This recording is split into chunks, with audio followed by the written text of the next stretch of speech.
Will it make any sense if we say that battle tanks will have to be pushed through battlefields like the way we push a pushcart? But our neighboring country, which has bought tanks from China, is apparently in such an awkward situation. By now, not only Chinese people, but everyone in the world knows what is the secret behind the tag "Made in China." Those who fall in the trap of cheap price catchword usually don't think about the quality. But are military tanks and other weapons for a country's protection the ones that should be bought like that, overlooking the quality? And believe it, Bangladesh has made such a blunder while making a big purchase of tanks from China. Bangladesh recently bought 44 VT-18 tanks from China.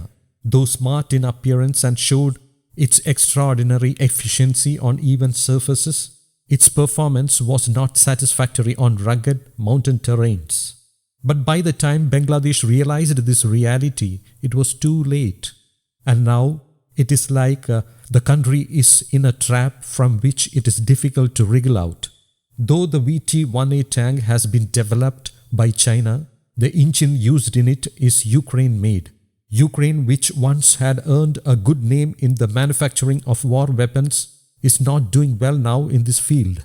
What China handed over to Bangladesh was the VT-18 tank fitted with Ukraine engine. The 6 TD engines used in the VT-18 tanks were actually the ones made by Soviet Union in 80s. Recently, when China and Ukraine went for a battle tank trade with a Latin American country called Peru, both the countries locked horns, but China won the deal by quoting a low price.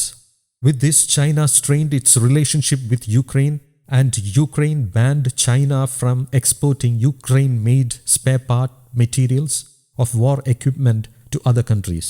Following this development, it was Bangladesh that found itself in a spot. It is feeling the pinch as there is scarcity of spare parts needed for the maintenance work of engines. But now China has come up with the claim that it will use its own engine in tanks it will be exporting.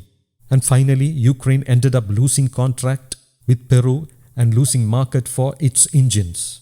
For China, making engine by using stolen technology is not a big deal. Their history also proves this. The VT-18 tank is nothing more than a modernized version of old Soviet T-54 made. China has in fact made VT-18 with the intention of exporting them to poor countries. Often countries like Bangladesh, Morocco and Pakistan fall prey to this Chinese trickery. The irony is that the makeover given by China to the tanks for marketing purpose gives anyone the feeling that they are far better than Russian T-90 tanks. News Desk, Kaumudi English.